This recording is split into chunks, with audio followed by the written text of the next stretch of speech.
تشریف فرما ہوتے تو دائیں طرف امیر خسرو رحمۃ اللہ علیہ کو بیٹھنے کے لیے بولا جاتا، اور بائیں طرف خواجہ مبشر بیٹھتے، قوالی شروع ہو جاتی، قوالی شروع ہوتی تو پہلے کلام جو پڑھا جاتا وہ امیر خسرو رحمۃ اللہ علیہ کا کلام پڑھا جاتا. اسی لیے آپ ان کو کہا کرتے تھے یہ مفتاح السما ہے، ان کے کلام سے شروع. اللہ اکبر چل رہا. اور محبت اتنی تھی، اتنی محبت تھی. ایک دن آپ نے فرمایا کہ از ہما کس تنگ آیم تحدے کہ از خود تنگ آیم واز تو تنگ نہیں آیا. مجھے بعض اوقات اپنے وجود سے غم ہوتا ہے، میں تنگ آ جاتا ہوں، لیکن اے میرے خسرو، اے خسرو تیرے وجود سے میں تنگ نہیں آتا.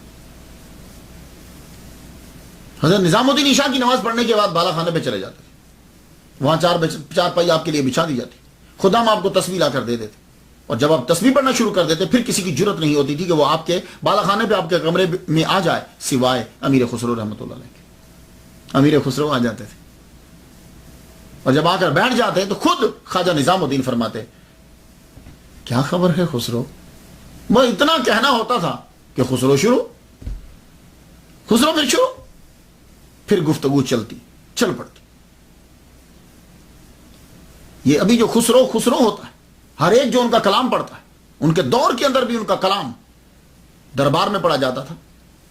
عورتیں پن گھٹ پہ پڑھا کرتی تھی، نوجوان پڑھا کرتے تھے، مندر میں پڑھے جاتے تھے، مولوی پڑھتے تھے ان کا کلام، کسان ہل چلاتے ہوئے ان کا کلام پڑھتے تھے. یہ شہرت، یہ مٹاس کہاں سے آئی؟ تو ایک دن آپ نے اپنے پیر کی تعریف کر دی، بڑی زبردست تعریف کی. خواجہ نظام الدین خوش ہو گئے، کہنے لگے ماں خسرو کیا مانگتا ہے؟ کہنے لگے حضور کلام میں مٹھاس پیدا ہو جائے، 4 دانگ عالم میں شہرت پھیلے. کہنے لگے اچھا جاؤ اس پلنگ کے نیچے شکر پڑی ہے لے کر آؤ.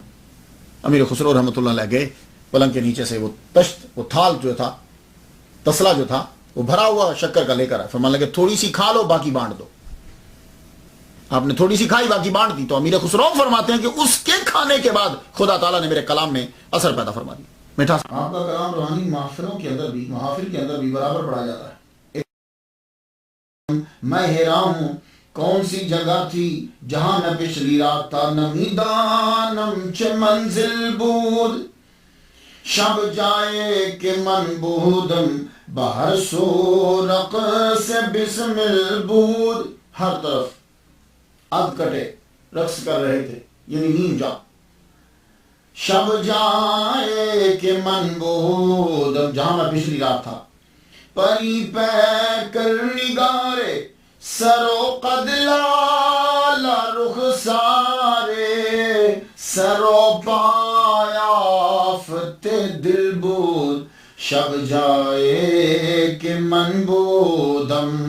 پچھلی رات جہاں میں تھا تو بتاتے ہیں خدا خود میر مجلس، اللہ تعالیٰ خود جو ہے وہ میر مجلس ہے، یعنی مجلس میں سب سے بڑا خود. اندر لامقام خسرو، اور یہ محفل جو منعقد ہوئی یہ لامقام ہے. تو خسرو انہوں نے اپنا تخلص جو ہے وہ یوز کیا اور کہتے ہیں کہ یہ مجلس کیا تھی؟ محمد شمع محفل بود. حضور پاک صلی اللہ علیہ وسلم شمع محفل تھی، یعنی مہمان خصوصی سمجھ لیجیے. شب جائے کہ من بودم، جہاں میں پچھلی رات. تو یہ آپ کا وہ کلام ہے کہ جو روحانی محفلوں کے اندر گایا جاتا ہے. پھر آپ کا کلام جو ہے وہ مشہور ہوا. امیر خسرو رحمۃ اللہ علیہ. اب جب آدمی کا جو فیلڈ ہوتا ہے نا، اس فیلڈ میں دوسرے لوگ جو ہوتے ہیں وہ حسد ضرور کرتے ہیں. آپ کا تجربہ بھی ہوا.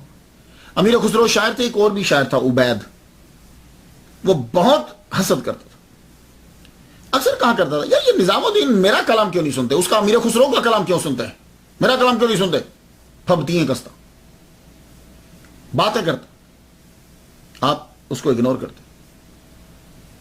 اور آخر اس نے کیا حربہ کیا کہ وہ خانقاہ کے اندر ہی آنے لگ گیا. پہلے نہیں آتا تھا، خانقاہ کے اندر رہنے لگ گیا کہ میں وہاں رہ کر ان لوگوں کو تنگ کروں. آپ نے پھر بھی واضح و نصیحت سے اسے سمجھانے کی کوشش کی کہ ایسے ہی ضرورت نہیں ہے کہ ہم اس کو ڈانٹ دیں اور نکال دیں، شاید ہو سکتا ہے کہ کبھی یہ بدل جائے. لیکن اس کا حسد بڑھتا گیا، وہ شرارتیں کرنے لگ گیا. ایک دفعہ تو اس نے حد کر دی، جب اس کے اوپر واضح نصیحت کا کوئی اثر نہ ہوا، خواجہ نظام الدین جلوہ فرما ہے، آپ نے، ایک ہندو آیا مجھے اسلام قبول کرنا ہے، تو آپ نے اس کو کلمہ پڑھایا، تو کلمہ پڑھانے کے بعد آپ اس نے کو 2 مسواک اسے دے دی، 2 مسواک دی، تو وہ یہاں سے اٹھ کر مجمع میں جا کر بیٹھ گیا، اور جہاں جا کر بیٹھا وہاں عبید ساتھ بیٹھا ہوا تھا، تو وہ اس کو دیکھ کر مسکرانے لگ گیا۔ تو جب آپ کلمہ پڑھا چکے آپ اٹھ کر کمرے میں چلے گئے، تو وہ اسے پوچھتا ہے، کہتا ہے کہ 1 مسواک جو ہے وہ دانتوں کے لیے کافی ہے، یہ 2 مسواک انہوں نے کیوں دی ہیں تجھے پتہ ہے؟ کہنے بولنا کہ نہیں مجھے تو نہیں پتا۔ کہنے لگے یہ دوسری مسواک ایک تو دیا دانتوں کے لیے اور ایک دیا ناپاکی کو صاف کرنے کے لیے، استغفر اللہ۔ وہ بیچارہ نو مسلم تھا، اسے کیا معلوم ہوا؟ کچھ دنوں کے بعد وہ واپس آیا تو آ کے خواجہ نظام الدین سے کہتا ہے کہ وہ جو دانتوں والی تھی وہ تو ٹھیک ہے، وہ جو ناپاکی صاف کرنے والی آپ نے دی تھی مجھے وہ خراب ہو چکی ہے اور میں بڑی تکلیف میں ہوتا ہوں۔ آپ نے فرمایا تجھے یہ کہا کس نے؟ مسواک سے تو صرف دانت صاف کرتے ہیں، یہ ناپاکی صاف کرنے کے لیے کس نے بولا؟ تو جب وہ بات کر رہے تھے تو مجمع میں عبید بیٹھا ہوا تھا کہ جی اس نے کہا تھا مجھے۔ تب آپ کو جلال آ گیا، آپ نے فرمایا جاؤ عبید، ہم دیکھ رہے ہیں کہ تم لکڑی کے ساتھ کھیل رہے ہو۔ آپ اندر کمرے میں چلے گئے۔ یہی عبید جو ہے یہ سازش میں شریک تھا، پکڑا گیا۔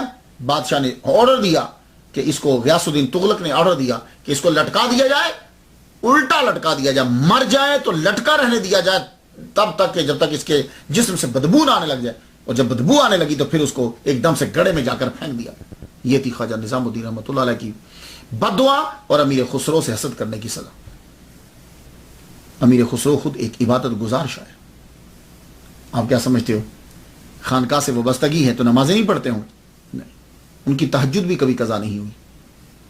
ہاں یہ بات یاد رکھنا، ایسے نہیں شرینی اور مٹھاس پیدا ہوتی، ان کی تہجد بھی کبھی قضا نہیں۔ ایک دن خواجہ نظام الدین رحمۃ اللہ نے پوچھ لیا، کہنے لگے مشغولیت کیا ہے؟ کہنے لگے حضور تہجد کے بعد 7 سپارے پڑھتا ہوں۔ اللہ اکبر جل شانہ، تہجد کے بعد 7 پارے، یہ سپارے غلط لفظ ہے، 7 پارے قرآن کے جو ہے وہ میں پڑھتا ہوں۔ اور اب تو یہ حالت ہے کہ گریا طاری ہو جاتا ہے، یعنی آنسو نکل آتے ہیں۔ کہاں ہاں اثر شروع ہو گیا، اثر شروع۔ یہ میں آپ کو بتا رہا ہوں کہ آپ یہ مت سمجھیے گا کہ امیر خسرو نے اپنی پوری زندگی بادشاہوں کے ساتھ گزار دی ہے۔ جب موقع ملتا پلٹ کر واپس آتے تو ماں ہے تو ماں کو ملنے کے بعد فوراً یا پہلے پیر کے پاس پھر ماں کے پاس، ماں کے پاس پیر سے اور ماں سے، یہ وابستگی آپ کی مسلسل۔ یہ بات یاد رکھیے گا۔ امیر خسرو سیر الاولیاء، آپ نے ایک روز لکھا، اس کے اندر یہ بات ہے کہ آپ نے ایک روز لکھا، خواجہ نظام الدین کہتے ہیں میرا دل تو یہ چاہتا ہے کہ ایک ہی قبر میں دونوں لیٹے، لیکن اجازت نہیں ہے، بہرحال تمہاری قبر میرے قبر کے قریب بنے۔ ہائے ہائے، تمہاری قبر میرے قبر کے قریب ہو۔ اور اگر کوئی شخص میرے سر پر آرا رکھ دے، آرا آپ نے دیکھا جس کے ساتھ لکڑی کو چیرتے ہیں، وہ آرا میرے سر پر رکھ دے اور یہ کہے کہ ہم تمہیں چیر دیں گے، تم ترک کو چھوڑ دو، یعنی امیر خسرو کو چھوڑ دو، تو میں اسے کہوں گا میرا پورا جسم چیر کر 2 ٹکڑے کر دو، لیکن میں امیر خسرو کو نہیں چھوڑوں۔ اللہ، کتنی بڑی بات ہے کہ پیر مرشد ان کے لیے کہہ رہے ہیں، امیر خسرو کے لیے یہ جملہ کہہ رہے ہیں، اور فرما لگے جب میں بہشت جاؤں گا نا تو خسرو تجھے لے کر ہی جاؤں گا۔ اور آپ نے خود اپنے مرید کی تعریف کی، خسرو کے بنظم و نثر مثلش کم خاص، خسرو کی نظم اور نثر جو ہے اس کی مثل نہیں ملتی۔ این خسرو ماست